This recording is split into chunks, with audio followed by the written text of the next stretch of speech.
ನಮ್ಮ ಒಂದು ಪವಿತ್ರವಾದಂತಹ ಕೆರೆಯ ಪರಿಸ್ಥಿತಿ ನೋಡಿದ್ರಿ. ಈ ಕೆರೆಯ ಪರಿಸ್ಥಿತಿಯನ್ನು ಉದ್ದೇಶಿಸಿ ನಮ್ಮ ಗ್ರಾಮದ ಹಾಗೂ ನಮ್ಮ ಬಳಗದ ಸದಸ್ಯರಾದಂತ ಮಂಟೇಸ್ವಾಮಿ ಅವರು ಈ ಕೆರೆಯನ್ನು ಉದ್ದೇಶಿಸಿ, ಈ ಕೆರೆಯ ಸುತ್ತ ಅಭಿವೃದ್ಧಿಯನ್ನು ಉದ್ದೇಶಿಸಿ ಒಂದವರು ಮಾತಾಡ್ತಾರೆ. ಈ ಕೆರೆ ಹೆಚ್ಚು ಕಮ್ಮಿ 6 ರಿಂದ 7 ಎಕರೆ ಇದೆ. ಸುತ್ತ ಗ್ರೌಂಡು ಚಿರತೆಗಳು, ಹುಲಿಗಳು ಎಲ್ಲ ಓಡಾಡೋ ಮಟ್ಟಿಗೆ ಎಲ್ಲ ಬೆಳ್ಕೊಂಡಿದೆ. ಯಾರು ಏನು ಕಾಮಗಾರಿ ಮಾಡಿಲ್ಲ. ಮತ್ತೆ ಸುತ್ತ ಹೆಚ್ಚುವರಿನೂ ಮಾಡ್ಕೊಂಡಿದ್ದಾರೆ.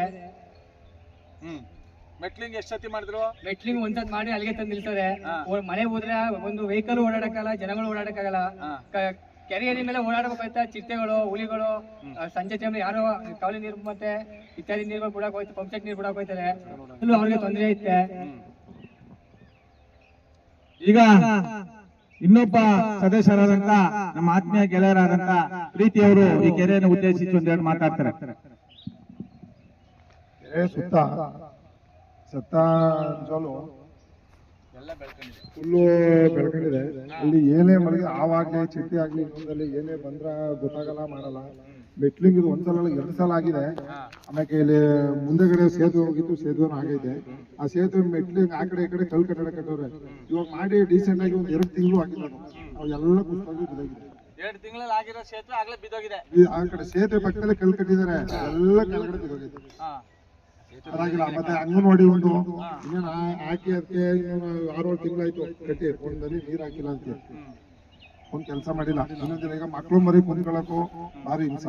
ಇವಾಗ ಸಮುದಾಯ ಭವನ ಇರೋದಕ್ಕೇನೋ ಅಲ್ಲಿ ಕುಂತ್ಕೋತವ್ರೆ, ಅದು ಭಾರಿ ಹಿಂಸ. ಆಮೇಲೆ ಕೆರೆ ಇದ್ ಕಟ್ಟಿದ್ರು, ಅದನ್ನು ಹಂಗೆ ಅರ್ಧಕ್ಕೆ ನಿಲ್ಸವ್ರೆ. ಆ ಕೆಲಸನೂ ಆಗಿಲ್ಲ. ಹಾಗೆ ನಮ್ಮ ಸ್ವಗ್ರಾಮದ ಅಭಿವೃದ್ಧಿಗೆ ಸಂಬಂಧಪಟ್ಟಾಗೆ ನಮ್ಮ ಸ್ನೇಹಿತರು ಸ್ವಾಮಿಯವರು ಸಹ ಒಂದೆರಡು ಮಾತಾಡ್ತಾರೆ. ಕೆರೆ ಹೂಳೆತ್ತ ಟೈಮಲ್ಲಿ ಸುತ್ತ ಇದನ್ನ ಮಿಟ್ಲಿಂಗ್ ಮಾಡಿ ಓಡಾಕ್ ಪಾರ್ಕ್ ಮಾಡ್ಕೊಡ್ತೀನಿ ಅಂತ ಹೇಳಿ ಹೂಳೆತ್ತಿದ್ರು. ಆ ಟೈಮಲ್ಲಿ ಇದು 16 ಲಕ್ಷ ಚಿಲ್ಲರೆಗೇನೋ ಕಾಮಗಾರಿ ಆಗಿತ್ತು. ಅದನ್ನ ಅರ್ಧಂಬರ್ಧ ಮಾಡಿ ಬಿಲ್ ಎಲ್ಲ ಆಗ್ಲೇ ಸ್ಯಾಂಕ್ಷನ್ ಮಾಡ್ಕೊಂಡ್ರು.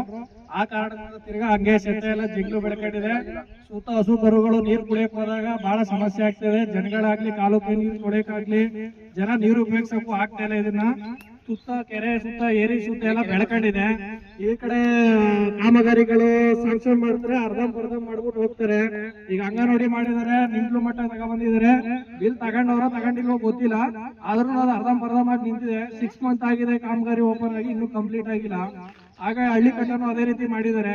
ಅದು ಪಂಚಾಯತಿಯಿಂದ ಸ್ಯಾಂಕ್ಷನ್ ಮಾಡಿದಂತ ಕೆಲಸ, ಅದನ್ನು ಮಾಡಿಲ್ಲ. ಬಿಲ್ ತಗೊಂಡವ್ರೆ ಏನೋ ನಮಗೂ ಗೊತ್ತಿಲ್ಲ.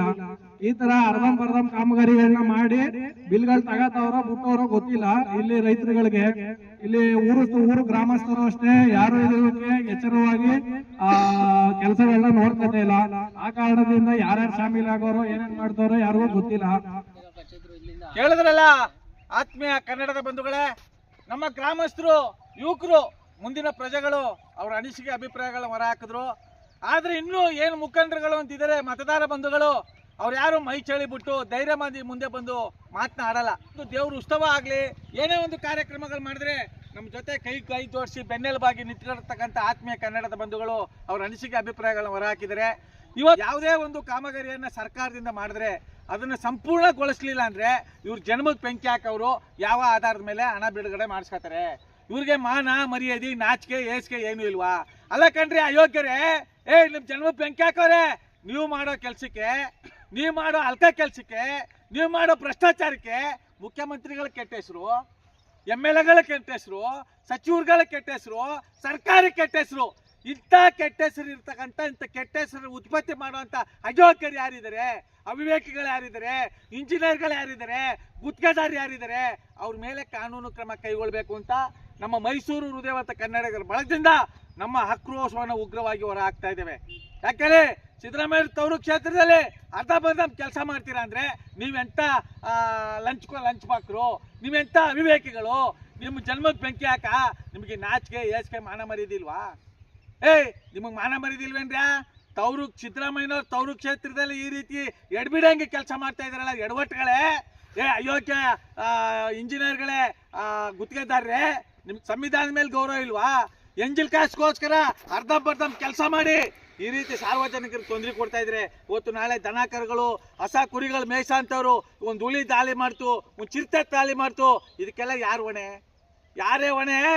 ಅದರಿಂದ ಸಂಬಂಧಪಟ್ಟ ಗ್ರಾಮ ಪಂಚಾಯತಿ ಅಧ್ಯಕ್ಷರು, ಗ್ರಾಮ ಪಂಚಾಯತಿ ಸದಸ್ಯರುಗಳು, ಗ್ರಾಮ ಪಂಚಾಯತಿ ಸದಸ್ಯರಿದ್ರಿ, ದಯಮಾಡಿ ನೀವು ಪ್ರಾಮಾಣಿಕವಾಗಿ ಆ ಅಂಬೇಡ್ಕರ್ ಅವ್ರ ಹೆಸರು ಹೇಳ್ಕೊಂಡು ಒಂದು ಜಾತಿ ಆಧಾರದ ಮೇಲೆ ಹಣ, ಆಸ್ತಿ, ಆಸೆ, ಆಕಾಂಕ್ಷೆಗಳನ್ನ ಒಡ್ಡಿ ಆಯ್ಕೆ ಆಗಿದಾರಲ್ಲ, ಆ ಸಮಸ್ಯೆಗಳು ಬಂದಾಗ ನೀವೆಲ್ಲ ಒಗ್ಗಟ್ಟಾಗಿ ಯಾವ ಅಧಿಕಾರಿಗಳು ತಪ್ಪು ಮಾಡವನೆ, ಯಾವ ಗುತ್ತಿಗೆದಾರ ತಪ್ಪು ಮಾಡವನೆ, ಇದನ್ನ ಕೇಳೋ ಯೋಗ್ಯತೆ ನಿಮ್ಗಿಲ್ಲ ಅಂದಮೇಲೆ ನಿಮ್ಗೆ ಯಾಕೆ ರಾಜಕಾರಣ, ನಿಮ್ಗೆ ಯಾಕೆ ದೊಂಬರಾಟ? ಇದನ್ನ ಈ ರೀತಿ ನಾವು ನಮ್ಮ ಆಕ್ರೋಶವನ್ನು ಹೊರ ಹಾಕ್ತಾ ನಮ್ಮ ಮಾತನ್ನ ಸಮರ್ಪಿಸ್ತಾ ಇದೀವಿ. ಈ ಕೂಡಲೇ ಎಚ್ಚೆತ್ಕೊಂಡು ನಮ್ಮ ಕೆರೆ ಸುತ್ತ ಕ್ಲೀನ್ ಮಾಡಿಸಿ, ಸ್ವಚ್ಛತೆ ಮಾಡಿಸಿ, ಹಿರಿಯ ನಾಗರಿಕರಿಗೆ, ಯುವಕರಿಗೆ ಏನು ಬೆಳಗಿನ ಹೊತ್ತು ವ್ಯಾಯಾಮ ಮಾಡೋಕ್ಕೆ, ವಾಯುವಿಹಾರಕ್ಕೆ ಶುದ್ಧವಾದಂಥ ರಸ್ತೆ ಮಾಡಬೇಕು, ಎಲ್ಲ ಗಿಡಗಟ್ಟೆಗಳನ್ನ ಸ್ವಚ್ಛತೆ ಮಾಡಬೇಕು.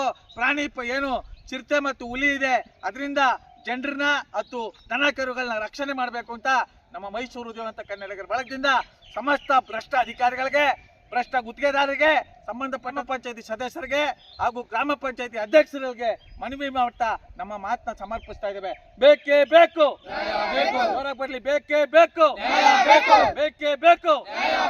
ಭ್ರಷ್ಟ ಅಧಿಕಾರಿಗಳಿಗೆ, ಭ್ರಷ್ಟ ಅಧಿಕಾರಿಗಳಿಗೆ, ಭ್ರಷ್ಟ ಗುತ್ತಿಗೆದಾರರಿಗೆ, ಭ್ರಷ್ಟ ಗುತ್ತಿಗೆದಾರರಿಗೆ ಬೇಕೇ ಬೇಕು, ಬೇಕೇ ಬೇಕು.